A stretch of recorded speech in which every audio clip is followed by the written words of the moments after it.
नमस्कार, मैं सोनाली सिंह भदौरिया आपका श्रीमती मोहरी देवी तापड़िया कन्या महाविद्यालय जसवंतगढ़ के इस YouTube चैनल पर हार्दिक स्वागत करती हूँ।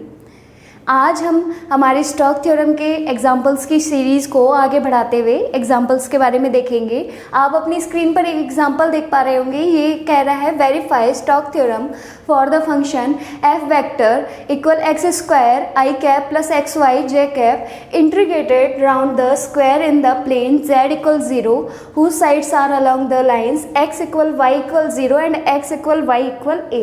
तो ये प्रश्न ये कह रहा है कि आपको एक F vector x square I cap plus x Y J cap दिया गया है, जहां आप ये किस में है, जेड समतल में स्थित है, जहां जेड बराबर किसके है, 0 के है। और आपको ये जो इसके भुजाओं के साइड दी गई हैं, साइड्स की जो वैल्यूज दी गई हैं उसमें ये बता रहा है कि x बराबर y बराबर 0 है और x बराबर y बराबर किसके है, a के है। तो सबसे पहले हम हमारा डायग्राम ड्रॉ करते हैं। डायग्राम ड्रॉ करने के लिए देखिए हम सबसे पहले बनाएंगे x इक्वल y इक्वल 0 है, तो x भी 0 लेंगे और y 0 लेंगे। तो एक तो पॉइंट हमारे पास कुछ इस प्रकार से बन जाएगा।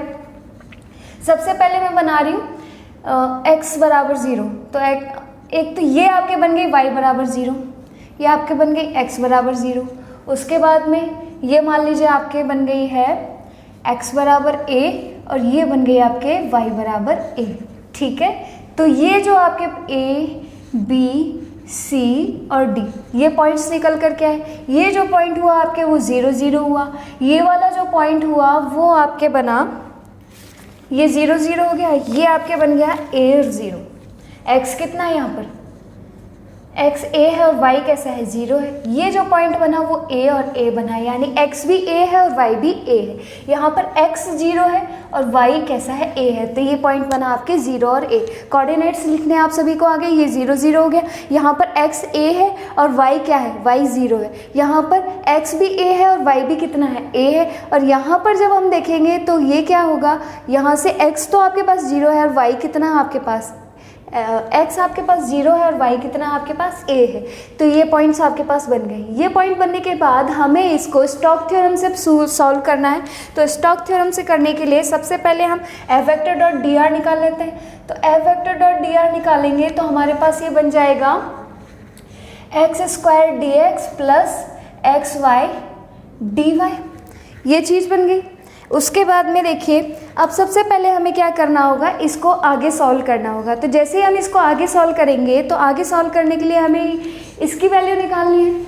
तो चलिए हम इसको हल करते हैं। तो हल करने के लिए हमें क्या करना है, स्टोक थ्योरम लगानी है। तो integration C F vector dot D r ये किस किस के बराबर होगा। सबसे पहले मैं लूँगी ए बी के अलॉन्ग, फिर मैं लूँगी बी सी के अलॉन्ग, फिर मैं लूँगी सी डी के अलॉन्ग और उसके बाद में मैं लूँगी डी ए के अलॉन्ग। तो ये हमारे इस प्रकार से चलेगा ए बी बी सी सी ए और डी ए के, ठीक है, सी डी और डी ए के अकॉर्डिंग। तो चलिए सबसे पहले मेरे पास ये बन जाएगा integration A B F dot D R. उसके बाद में दूसरा बनेगा integration B C F dot D R.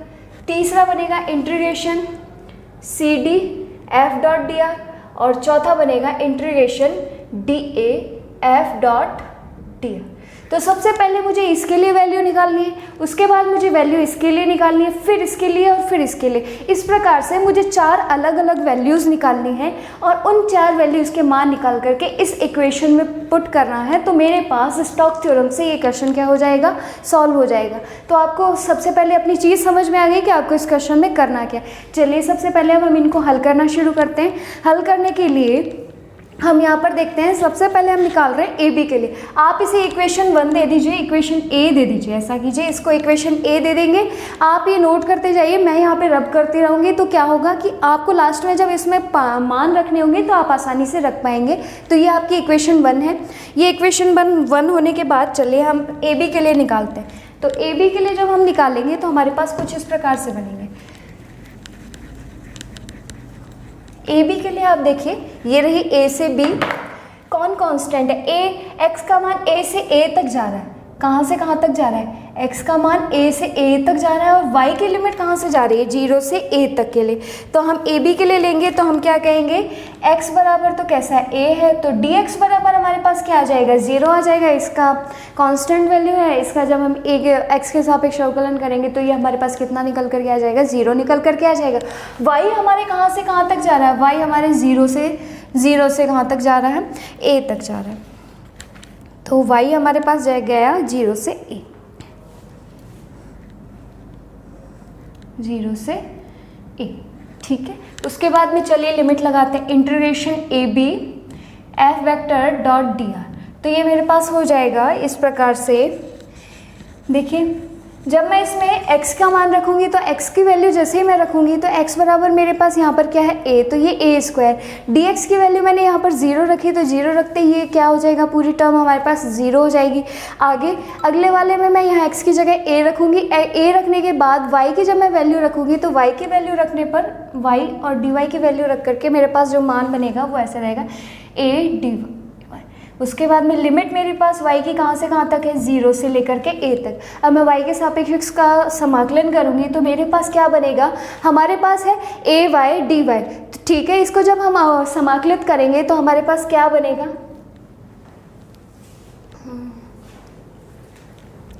तो यहाँ पर हम सबसे पहले y के लिए इंटीग्रेट करेंगे। y के सापेक्ष समाकलन करने पर हमारे पास ये बनेगा, a तो मैंने बाहर निकाल लिया, इसका हो जाएगा y स्क्वायर बाई 2 और ये लिमिट है 0 से लेकर के a तक की। अब मेरे को क्या करना है, upper limit minus lower limit, तो मेरे पास यहाँ पर a है, अपर लिमिट लाऊंगी मैं तो a square by 2, lower limit ले जाऊंगी माइनस, देखिए जैसे ही मैं y की जगह 0 रखूंगी तो 0 रखते ही ये टर्म मेरे पास क्या हो जाएगी, 0 हो जाएगी, तो ये चले जाएगा मेरे पास, ये मेरे पास इतना ही रह जाएगा। इसको जब मैं मल्टीप्लाई करूंगी तो a क्यूब बाय 2, तो मेरे पास पहला जो आंसर निकल करके आया वो आया a क्यूब बाय 2।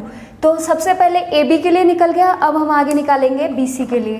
तो चलिए बी सी के लिए जब हम निकालेंगे तो हमारे पास क्या बनता है उसको देख लेते हैं, इसको नोट कर लीजिएगा, ए क्यूब बाय 2। बी सी के लिए जब हम निकालेंगे तो हमारे पास बनता है, बी सी पॉइंट है, चलिए अब देखिए इसको देखने पर हमारे पास y बराबर कहाँ से कहाँ तक जा रहा है, y a से a है और x है आपके a से 0।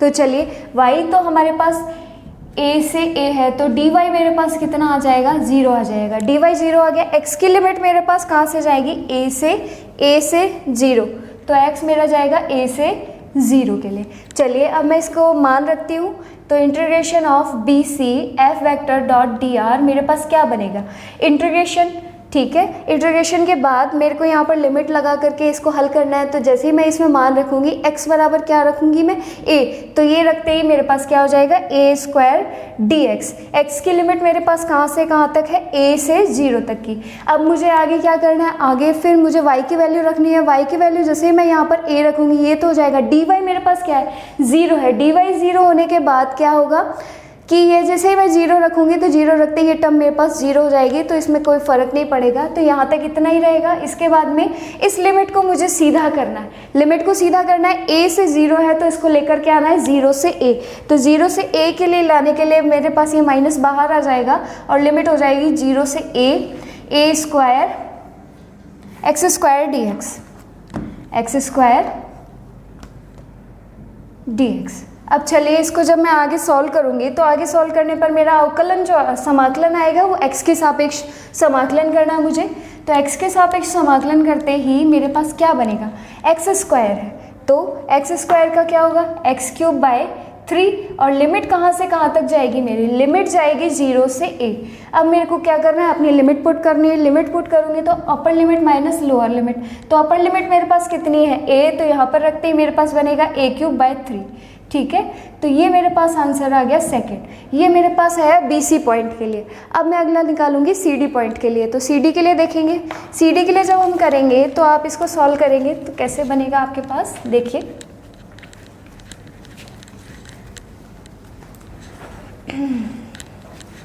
आप मेरे साथ साथ करते रहिएगा। सी डी के लिए करते हैं अब हम। जैसे ही आप सी डी के लिए करेंगे तो सी डी के लिए करते ही आपके पास बनेगा, अब देखिए आपके पास x कहाँ से कहाँ तक जा रहा है, 0 से 0, और y कहाँ से जा रहा है, 0 a से 0।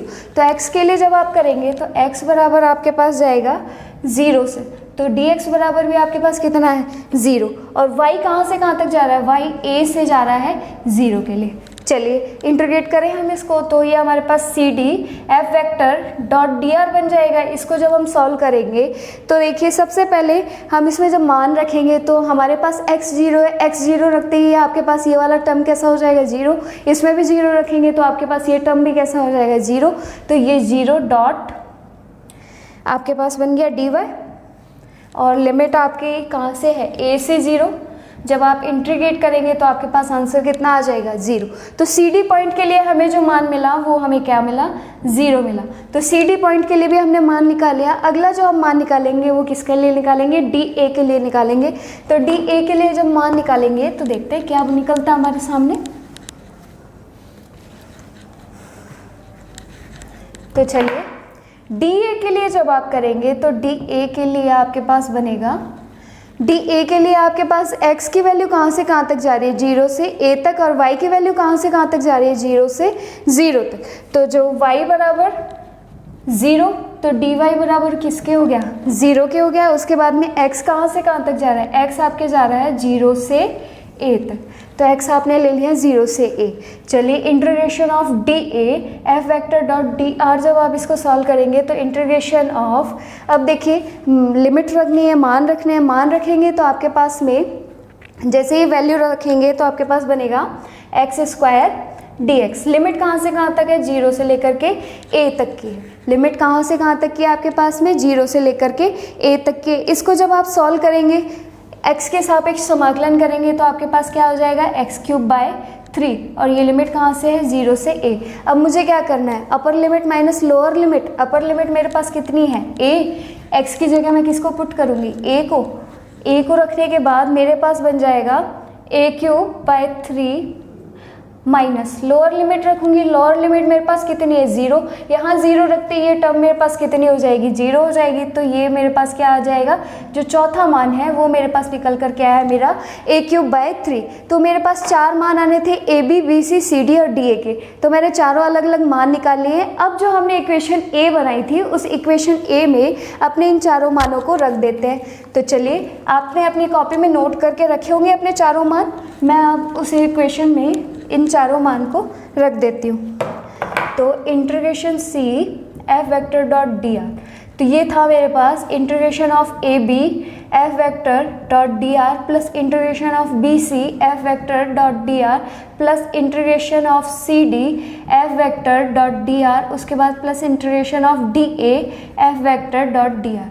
ठीक है, इनकी वैल्यूज़ जब मैं रखूँगी तो मेरे पास ए बी की वैल्यू थी a³/2, बी सी की वैल्यू थी मेरे पास a³/3, सी डी की वैल्यू थी मेरे पास 0, और जो डी ए थी उसकी वैल्यू मेरे पास थी a³/3। तो मेरे पास क्या होगा, ये जो मान है इस मान से ये मान कैसे हो जाएगा, कैंसिल आउट हो जाएगा।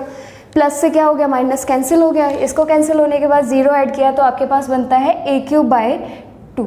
तो आपका जो ये क्वेश्चन है उसका आंसर क्या निकल कर के आता है, a³/2। तो अब ये तो आपका हुआ बाय लाइन इंटीग्रल।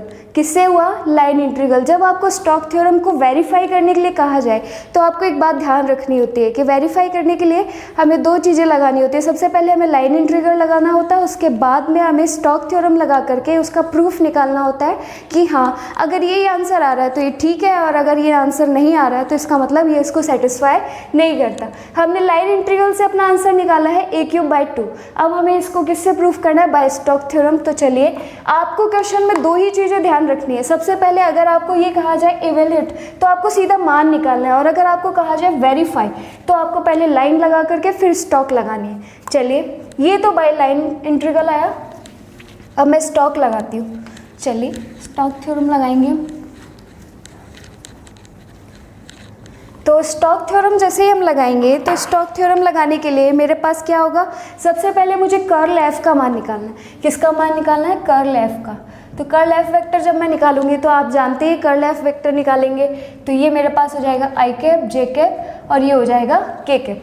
यहाँ पर हो जाएगा मेरे पास del upon del X, del upon del Y, del upon del Z.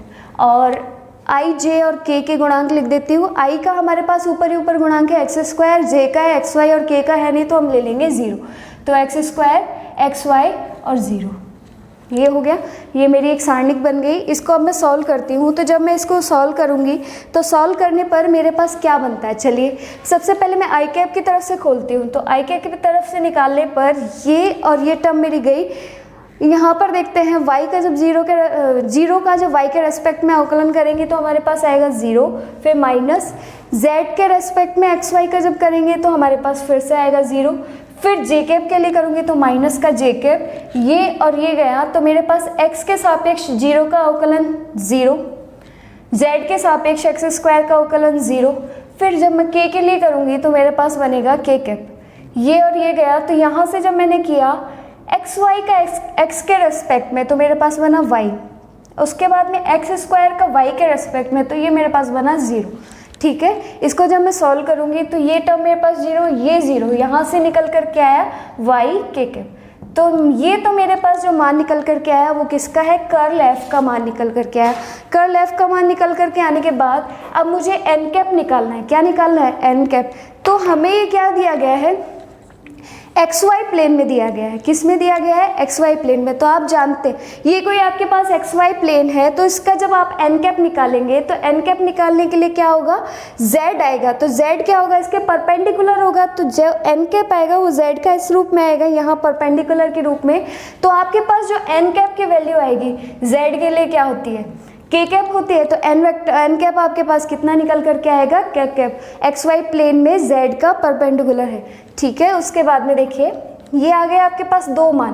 कौन कौन से आ गए, कर्ल एफ आ गया और एन कैप आ गया। इन वैल्यूज को रख करके सीधा स्टोक्स थ्योरम में फॉर्मूले में रखते हैं। तो जैसे ही हम इसको रखेंगे तो हमारे पास क्या बनेगा, देखते हैं।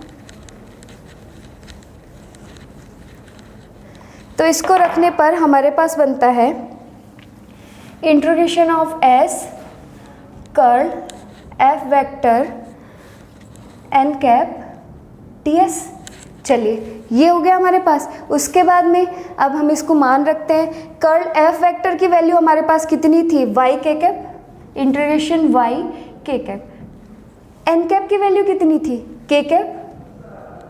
और एक्स वाई लेंगे, एक्स वाई प्लेन में है तो यहाँ पर मेरे पास बन जाएगा dx dy।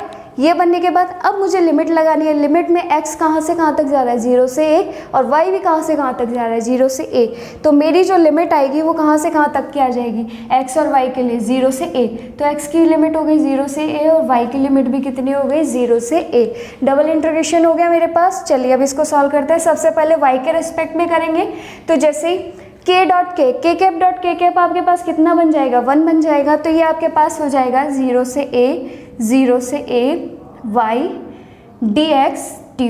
तो सबसे पहले जब आपने इसको y के रेस्पेक्ट में किया तो ये आपके पास बना y स्क्वायर बाई 2 और इसकी लिमिट आपके पास गई 0 से a और ये है आपके 0 से a x की लिमिट dx। ठीक है, तो अब आप क्या करेंगे, upper limit minus lower limit. तो अपर लिमिट जैसे ही आप लिखेंगे तो आपके पास बनेगी 0 से a, ये तो आपके x की लिमिट है। अपर लिमिट लिखेंगे तो a स्क्वायर बाई 2 और ये आपके पास हो जाएगा dx। ठीक है, इसको आप बाहर ले लीजिए, कांस्टेंट है तो ये मेरे पास बाहर आ जाएगा a स्क्वायर बाई 2। अंदर मेरे पास रह गया 0 से a dx। इसको जब मैं x के सापेक्ष समाकलन करूँगी तो मेरे पास आ जाएगा a स्क्वायर बाई 2 x और ये कहाँ से कहाँ तक लिमिट जाएगी आपकी, 0 से a तक की इसकी लिमिट जाएगी। तो जैसे ही आप इसको सॉल्व करेंगे तो आपके पास क्या बनता है, देखते जाइए। इसको सॉल्व करने पर आपके पास बनेगा, upper limit minus lower limit करना है। तो upper limit minus lower limit करने के लिए जैसे ही आप upper limit minus lower limit करेंगे तो ये a स्क्वायर बाई 2 तो आपके पास पहले से है और यहाँ से करेंगे तो आपके पास हो जाएगा a। x की जगह आपने a लिखा, माइनस x की जगह 0 लिखेंगे। इसको सॉल्व करेंगे तो ये आपके पास बनेगा a। तो a square by 2 dot a यानी कितना बन गया, a क्यूब बाई 2।